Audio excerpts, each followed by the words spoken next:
नमस्कार, आप देख रहे हैं पंचतंत्र। मैं हूं आपके साथ दीपक व्यास। पंचतंत्र में आज बात होगी पलायन की। दरअसल गुलाबी शहर जयपुर में पलायन को रोकने का जिन्न एक बार फिर से बोतल से बाहर आ गया है। शहर के शास्त्री नगर इलाके के शिवाजी नगर में कुछ पोस्टर्स कई घरों के बाहर चस्पा किए गए हैं, जिसमें सनातनियों से अपील की गई है कि वो पलायन को रोकें और गैर हिंदुओं को अपना मकान ना बेचें।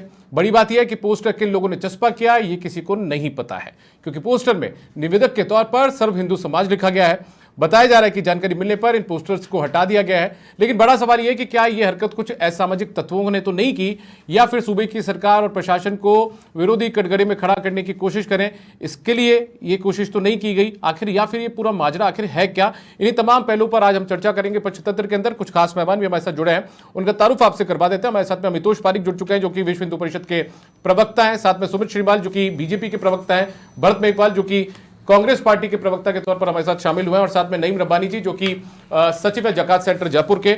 आप चारों का बहुत बहुत स्वागत है इस पंचतंत्र की डिबेट के अंदर। और सबसे पहले अमितोष पारिक, मैं आप ही का रुख यहाँ पर करना चाहूंगा। जिस तरीके से पोस्टर पलायन और पॉलिटिक्स यहाँ पर शुरू हुई है, क्या कुछ समझा जाए? क्या विश्व हिंदू परिषद जिम्मेदारी लेता है इन, या बजरंग दल जिम्मेदारी लेता है इन तमाम जो पोस्टर चस्पा किए गए उनकी? देखिए, पोस्टर जब देखे तो उसमें सर्व हिंदू समाज लिखा हुआ है, और जब भी पलायन होता है विश्व हिंदू परिषद हमेशा अपनी आवाज उठाता है। जिस भी ऐसी गतिविधियां होती है जहां पर हिंदुओं को दबाव बनाया जाता है कि अपने घर खाली कर दे, देश के किसी भी कोने में विश्व हिंदू परिषद उसकी खुलेआम और सार्वजनिक तौर से जिम्मेदारी लेता है कि हिंदू परिवार को किसी भी तरह का पलायन नहीं होने देगा, चाहे वो आसाम हो, भरतपुर हो, टोंक हो। और लास्ट टाइम भी यही हुआ था कि नंदपुरी में भी लगे थे ये चस्पे करे गए थे पोस्टर पर। क्या वो कांग्रेस सरकार थी तो उन्होंने एक्शन ही ले लिया कि इनको हटाया जाए। लेकिन देखिए, उस समय अगर कांग्रेस सरकार ये देखती कि पलायन क्यों हो रहा है, आप देखिए दीपक जी, असम के अंदर में क्या हो रहा है, महाराष्ट्र के अंदर में क्या हो रहा है, बंगाल में क्या हो रहा है, यूपी में क्या हो रहा है, हर जगह जहां पर हिंदू रहते हैं और मुस्लिम मेजोरिटी एरिया होते हैं वहां दबाव बनाया जाता है किसी तरह से, तो थ्रेटन करके धर्म बदल लो, इस्लाम कबूल कर लो, पलायन मत करो। और यही दिक्कत है। मैं समझता हूं जिम्मेदारी को उठानी चाहिए। और पोस्टर लगाए गए ना, पोस्टर किसी तरह लॉ एंड ऑर्डर को तो फेल नहीं कर रहे। Freedom of speech and expression है, जिस तरह से लोग कहते हैं उस तरह से पोस्टर लगा के यही तो कहा गया है कि अपने पलायन ना करे। किसी तरह से कोई चेतावनी नहीं दी गई, लॉ एंड ऑर्डर डिस्टर्ब नहीं करा गया। सर्व हिंदू समाज इसकी जिम्मेदारी लेता है। विश्व हिंदू परिषद हर पलायन गतिविधि को रोकने के लिए तत्पर खड़ा है। लेकिन अभी तो इस तरीके की घटना तो अभी तक शास्त्री नगर इलाके में ऐसे कुछ सामने आई नहीं। आपको लगता है कि इस तरीके के पोस्टर चस्पा करने के बाद में गुलाबी शहर की जो फिजा है उसको बदनाम करने की कोशिश भी हो सकती है? नहीं, किस तरह के बदनाम मुझे बताइए। आज अभी देखिए, नंदपुरी के अंदर में भी पोस्टर लगाए थे, किशन पोल के अंदर में भी मामला उठा था। लगातार तरह से पलायन का शास्त्री नगर, बट्टा बस्ती के भी कई एरिया जहां पर पलायन होते रहे। मैं ये कहता हूं कि पलायन को रोकना है, और पलायन को रोकने के लिए अगर हिंदू समाज से अपील करी जा रही है कि आप अपना घर मत बेचिए, किस तरह के लिए बेचना है, तो मुझे लगता है कहीं से लॉ एंड ऑर्डर मेंटेन हो रहा है और कहीं से भी कुछ नहीं आ रहा। पुलिस को डिस्कोर्स करना चाहिए, पुलिस को एक्शन लेना चाहिए। अगर लगता है कि लॉ एंड ऑर्डर के इशू आ रहे हैं तो पुलिस को इसको कार्रवाई करनी चाहिए। ठीक है, नईम रब्बानी जी, मैं आपको डिबेट में शामिल करना चाहूंगा। सर, आप किस तरीके से देखते हैं? ठीक है, अब आरोप यह है कि इस तरीके के पोस्टर चस्पा कर दिए जाते हैं, पलायन होता है तो उसको रोकने के लिए मुहिम है, इस तरीके की बातें होती है। आप किस तरीके से इसे देखते हैं?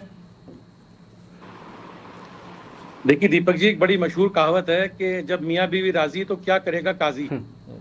सेलर और परचेजर दोनों अपनी आपसी रजामंदी के साथ में प्लॉट को बेचते हैं, खरीदने वाला खरीदता है, बेचने वाला बेचता है। तो इसमें हिंदुओं पर या किसी दूसरे समाज पर दबाव बनाने की बात कहाँ से आ गई?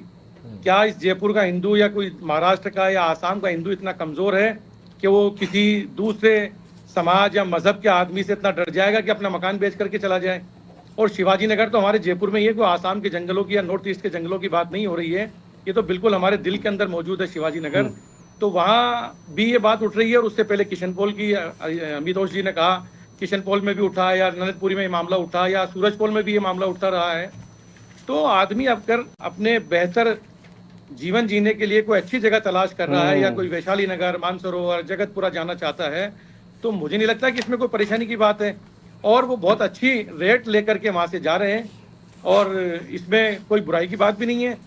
उनको अपनी ज़िंदगी जीने का हक है कि वो कहीं भी जा सकते हैं इसके लिए।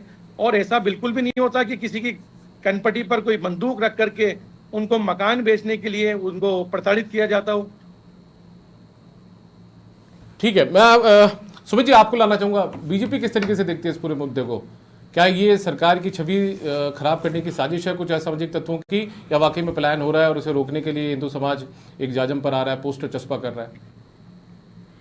देखिए, हिंदू समाज तो पहले भी एक था और आज भी एक है। और निश्चित रूप से आप जयपुर शहर की बात करें तो लगातार वास्तव में जयपुर शहर से पर्टिकुलर बात करें अपन जयपुर शहर चार दीवारी की, तो वास्तव में लगातार हिंदुओं का पलायन हो रहा है। लेकिन ये आज से ही नहीं, आप देखेंगे पिछले अभी कुछ दिनों पहले, आज से लगभग 1 साल पहले किशनबोल बाजार में भी इस तरीके के पोस्टर चस्पा किए गए थे।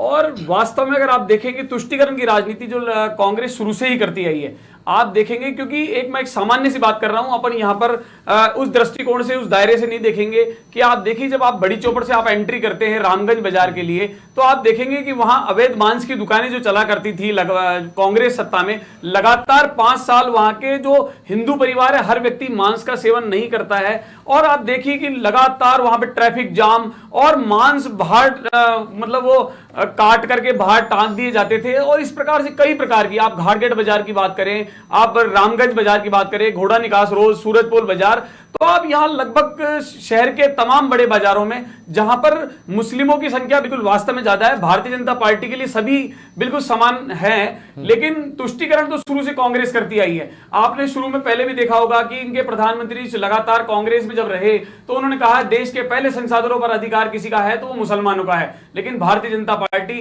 कभी किसी के साथ किसी प्रकार का भेदभाव नहीं करा और दुभाव नहीं किया। उन्होंने लगातार कहा कि देश के प्रथम संसाधनों पर यदि किसी का अधिकार है तो वो सभी सर्व समाज का है, हिंदुओं का है, मुस्लिमों का है, जैन समाज का है, फारसी का है, सभी का है। लेकिन यहां तुष्टीकरण तो और कांग्रेस लगातार शुरू से करती आई है। और आपने देखा कि आप दंगे की दृष्टिकोण से देख लीजिए कि जहां पर मुस्लिम बाहुल्य क्षेत्र हो जाता है, चाहे आप मालपुरा की बात करें, जैसे बिल्कुल अभी विश्व हिंदू परिषद के बिल्कुल साथी प्रवक्ता जी कह रहे थे, मालपुरा की बात करो, करौली की बात करो, रामगंज की बात करो, तो कई प्रकार से मैं एक बार रोकूंगा आपको, एक बार स्विच रुकूंगा, मैं नईम जी को लाना चाहूंगा इस डिबेट के अंदर वापस से। नईम जी, क्या कांग्रेस पार्टी को जिम्मेदार यहाँ पर कुल मिलाकर माना जाता है? कांग्रेस पार्टी पर पूरा ठीकरा फोड़ा जा रहा है यहाँ पर। मैं कांग्रेस के प्रवक्ता के पास जाऊं, उससे पहले आपके पास आऊंगा मैं। देखिए, इसमें कांग्रेस का क्या लेना देना है बताइए आप। और दूसरी बात ये कि हमारे भाई ने जो बातें कोट की हैं मनमोहन सिंह जी की, उनका ट्वीट आज भी मौजूद है, उसको देखिए आप। जब पंजाब चुनाव हुए थे अभी, उससे पंजाब में इलेक्शन का जो दिन था उससे एक दिन पहले उनका पूरा स्टेटमेंट आया है और उन्होंने प्रधानमंत्री के लिए क्या क्या बातें कही है सब आपको मालूम है। और उस ट्वीट के अंदर उन्होंने इस बात को क्लियर किया है कि मैंने जो इंग्लिश में अपने अल्फाज यूज किए थे उसमें कहीं ये बात नहीं है कि इस देश के संसाधनों पर सबसे पहला हक मुसलमानों का है। तो ये जो झूठ है और गलत बातें हैं जो इस पार्टी की तरफ से फैलाई जाती हैं, इन बातों का कोई कांग्रेस से लेना देना नहीं है, ना कोई हिंदू मुसलमान से लेना देना है, और न कांग्रेस ने कोई तुष्टीकरण किया। तो ये आप बताइए, आपको क्या लगता है, गुलाबी शहर की फिजा बिगाड़ने की कोशिश है या देश की फिजा बिगाड़ने की कोशिश है? गंगा जमनी जो तहजीब है उसको बिगाड़ने की कोशिश है? हाँ, उसी को तो खराब करने की, जो गंगा जमनी तहजीब है उसी को तो खराब करने की हमारे कुछ भाइयों के जरिए कोशिश की जाती है और हम उसका सख्त विरोध करते हैं कि इस तरह की जो कोशिशें हैं वो बिल्कुल गलत है, वो नहीं होनी चाहिए इस देश के अंदर। ये हमारे भाई कह रहे हैं कि बीजेपी का जो नारा है वो सर्व समाज को लेने का है, तो कहाँ बातें नजर आती हैं आपको मालूम है? अभी चुनाव के अंदर प्रधानमंत्री ने किस किस तरह के अल्फाज अपने यूज किए राजस्थान के अंदर, तो कहाँ था वो सर्व समाज जिसकी बात की जा रही है? चलिए ठीक है, मैं एक बार अमितोष आपके पास आऊं, उससे पहले भरत मेघवाल जी का रुख कर लेता हूं क्योंकि इनको भी इस डिबेट में हम शामिल करते हैं। कुल मिलाकर ठीक है, कांग्रेस पार्टी के ऊपर ही फूट रहा है कि कांग्रेस तुष्टीकरण की जो राजनीति है वो यहाँ पर करती है। दीपक जी देखिए, मुझे लगता है इस डिबेट को कहीं और ले जाने का काम किया जा रहा है। ये सीधे सीधे लॉ एंड ऑर्डर का जो फेलियर है वो फेलियर है। अगर आप इसमें न्यूज़ देखेंगे तो वहाँ कुछ ऐसे अराजक तत्व है, और मैं ये नहीं कहूँगा, देखिए जो अपराधी होते हैं वो किसी भी जाति या समाज के हो सकते हैं। कुछ ऐसे वहाँ पे अराजक तत्व है जो नशा करते हैं, जो स्मैक बेचते हैं, जो गाली गलौज करते हैं, और हो सकता है शायद वो लड़कियों को भी छेड़ते होंगे। वहाँ की जब आम जनता से वहाँ पर पूछा गया तो उन्होंने कहा कि हम 7 दिन से पुलिस में शिकायत करने जा रहे हैं कि इन अराजक तत्वों के ऊपर लगाम लगाई जाए, लेकिन पुलिस ने ना ही रिपोर्ट दर्ज करी, ना ही किसी तरह की कार्रवाई की। तब वहाँ जबरन उन लोगों को जो वो परेशान हो चुके थे उन लोगों ने वहां पर इस तरह के कोई पोस्टर लगाए जिस तरह की सूचना सूत्रों के अनुसार मिली है। तो जो पुलिस पिछले 6 महीने से राजस्थान में भारतीय जनता पार्टी की है, वो पुलिस क्यों नहीं उन अराजक तत्वों के ऊपर कार्रवाई करी? क्यों नहीं उन अराजक तत्वों को, नशा बेचने वालों को, स्मैक बेचने वालों को पकड़ा? लेकिन इसमें मुस्लिम की तो बात इसमें मकान बेचने वाली बात या नहीं है, ऐसा कुछ नहीं है यहाँ पे। फिर पोस्टर किसने लगा दिए? अब ये तो पुलिस देखेगी, कुछ तो पीड़ित होंगे ना भरत जी, ये पुलिस देखेगी। बिल्कुल, उन पीड़ितों ने कहा ना कि हम 7 दिन से लगातार पुलिस थाने के अंदर जा रहे हैं लेकिन हमारी सुनवाई नहीं हो रही। और इससे पहले भी हमने वहां पर पुलिस थाने में इस तरह की शिकायतें दर्ज की है। जब आज इस तरह के पोस्टर लगे, मीडिया में जब खबर आई, तब आनंद फानन में वहां पुलिस जाती है और पुलिस का ये स्टेटमेंट होता है कि वहां इस तरह के कोई पोस्टर नहीं थे। किशन पोल की आपने बात कही, किशन पोल में जिसने मकान बेचा था और जिसने मकान खरीदा था, बकायदा उसने थाने में आकर ये स्टेटमेंट दिया था कि ये मेरे परिचित थे, मेरे व्यवहार वाले थे, मेरा इनसे भाईचारा था और मैंने स्वेच्छा से इनको मकान बेचा है। वो उनका जो भी मैटर था। लेकिन मुझे लगता है कि एक बार भरत जी मैं रोकूंगा। हम हमारी चर्चा की शुरुआत करते हैं कि क्या वाकई में पलायन हिंदुओं का हो रहा है राजधानी जयपुर से, या फिर इस पर से पॉलिटिक्स हो रही है, या फिर ये जो पोस्टर चस्पा किए गए ये कुछ असामाजिक तत्वों की हरकत है, करतूत है। इसी पर हम चर्चा करेंगे। हमारे साथ में खास मेहमान भी लगातार जुड़े हुए हैं।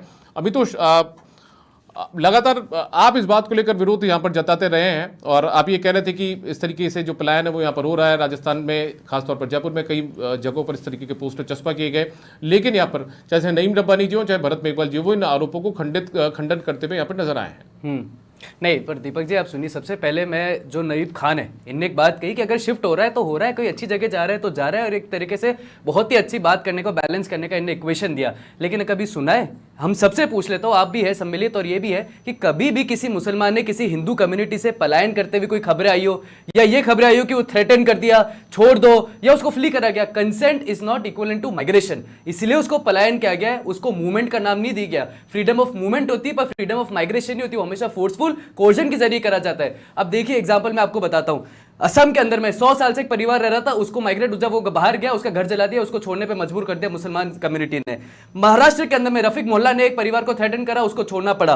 बांग्लादेश के अंदर में तो आए दिन एक घटना होती रहती है। रायपुर के अंदर में यह कह दिया गया कि हम आपकी बेटी का रेप कर देंगे अगर घर नहीं छोड़ा तो। भरतपुर के अंदर में और सहारनपुर में यह कह दिया दैट चेंज रिलीजन और लीव द एनवायरमेंट। हरियाणा में असॉल्ट और थ्रेटन करा गया। भरतपुर के अंदर में मारते हैं। टॉक के अंदर में मीट की दुकानें खोल लेते हैं, वुमेन को मोलेस्ट करते हैं और उसके बाद 200 हिंदू परिवार वहां से फ्ली होते हैं। ऐसी एक भी घटना है किसी मुस्लिम कम्युनिटी की क्यों नहीं आती, किसी हिंदू समाज में रहने से? यही विषय है जो मैं कह रहा हूं कि coercion is equal to migration. और जिस तरह से घटना हो रही है, मैं तो कह रहा हूं सर्व हिंदू समाज ने करा है, और हमारे कांग्रेस के प्रवक्ता ने तो कहा कि सूत्रों से पता चला है कि कुछ पीड़ित परिवार थे जिन्होंने शिकायत करी, उनकी शिकायत मानी नहीं गई। एक तरफ तो कह रहे पीड़ित परिवार थे, इनको पता है कि वो पीड़ित परिवार थे, और दूसरी तरफ कह रहे कि सूत्रों से पता चला है। मुझे लगता है आपको क्या लगता है ये जो पोस्टर चस्पा किए गए वाकई पीड़ित हैं वो लोग? मैं तो कहता हूं कि जो लोग वहां से पलायन कर रहे हैं दीपक जी, वो पीड़ित लोग हैं, और उस पलायन को रोकने के लिए कोई भी सर्व हिंदू समाज अगर किसी तरह का कोई चस्पा करता है तो आप देखिए ना, कानून की बात करता है, सम्मान बेचते तो चस्पा का भी तो आधार दिया गया। तो क्या हो गया कि freedom of speech and expression को किसी का पोस्ट लगा के किसी को कहा कि मार देना, किसी को कहा कि लॉ एंड ऑर्डर बिगाड़ देना, किसी के लिए कोई थ्रेटन किया? नहीं किया। यही तो कहा है कि अपने घर नहीं छोड़ने, पलायन रोकना है। नहीं, मैं ये पूछना चाह रहा हूं, आप लोग तो काम करते हैं हिंदू समाज के लिए, तो क्या वाकई में इस तरीके की आपके पास भी जानकारी आई है कि इस तरीके से शास्त्री नगर, शिवाजी नगर, भट्टा बस्ती, नारी का नाका इन इलाकों में निसंदेह शास्त्री नगर, भट्टा बस्ती कुछ ऐसे मुस्लिम मेजॉरिटी एरिया है जहां से हिंदू लगातार पलायन कर रहे हैं? आपको मैं एग्जांपल दिए, राजस्थान में जयपुर में भी दिए। आप देखिए ना, जोधपुर जैसलमेर में क्या हुआ था, इन्हीं की सरकार में हुआ था, किस तरह से माइग्रेटेड हिंदू रेफ्यूजीज को भी कर दिया। तो यहाँ पे तो रह रहे मुस्लिम मेजॉरिटी, पलायन हो रहे हैं, और पहली बात नहीं है, हर बार ही हो रहा है। उसको रोकना हमारा धर्म है और हम उसको नहीं। रब्बानी जी, इनको ये लगता है, अमितोष जी को लगता है कि पलायन वाकई में हो रहा है और ये एक तरीके से लोगों की भावना है जो पोस्टर के रूप में चस्पा की गई है वहां पर? सर देखिए, जो इंडिया के एग्जाम्पल इन्होंने दिए हैं, तो 10 साल से इनकी खुद की गवर्नमेंट मौजूद है। गवर्नमेंट कहां से आ गई? अभी तो आप कह रहे थे अच्छी बात है, कहां ऐसा होता है, और आप कह रहे हैं गवर्नमेंट आ गई। एक बार अमितोष जी की बात सुन लेते हैं। जो हिंदू वोटों के नाम पर सत्ता में आने की दावेदारी करते हैं, क्या वो हिंदुओं के इतना भी काम नहीं कर सकते कि उनके ऊपर जो मुस्लिम के जरिए जो इल्जाम लगा रहे हैं, स्टेटमेंट चेंज कर रहे हैं दीपक जी। पहले तो कह रहे थे कि सब इच्छा से करते हैं, अब कह रहे हैं कि ये गलत है। सरकार राजस्थान में मौजूद है, तो कैसे पॉसिबल है कि एक मुस्लिम कम्युनिटी कभी हिंदू कम्युनिटी के यहाँ से क्यों नहीं जाती पलायन करके? मुझे तो ये जानना है, क्यों उनको अच्छी जगह नहीं रहना? तो क्या, क्योंकि उनके लिए वो अच्छी जगह है, उसको रखा जाता है। आपकी सरकार मौजूद है, अब सरकार पे आ गए, अभी तो कह रहे थे पलायन इच्छा से क्या कर रहे हैं आप? बताइए आप थोड़ा सा विचार कीजिए कि आप अपने ही स्टेटमेंट को कॉन्ट्रैरी कर रहे हैं। आपको संभालना है, सरकार कांग्रेस की नहीं है, आप अपने स्टेटमेंट को कॉन्ट्रैरी कर रहे हैं। तो आपकी सरकार जब मौजूद है, सरकार की तो बात ही नहीं करी। ये सब हिंदू मुसलमान करना बंद कीजिए। देखिए अभी जनता ने क्यों करिए? अभी मैंने एग्जांपल बता दी, जो हिंदू मुसलमान बंद कर दीजिए। अभी कह रहे थे हिंदू मुसलमान होता नहीं है, सब कंसेंट से होता है, और अब दे दिया तो बोल रहे सरकार की बात है। 2 मौलानाओं की हत्या कर दी गई। आप सुनिए मेरी बात, मौलानाओं की हत्या आपको पता है जो मौलाना 4 जो हिंदू मुसलमानों की हत्या हुई है, वो उन्हीं के मुस्लिम कम्युनिटी ने करी। इस तरह का भी आप डंका बजा रहे हैं। मॉब लिंचिंग की गई, किस तरह से क्या मॉब लिंचिंग पालगढ़ में भी हुई थी, तब कहां चली गई थी आपकी फ्रीडम ऑफ स्पीच? तो सिर्फ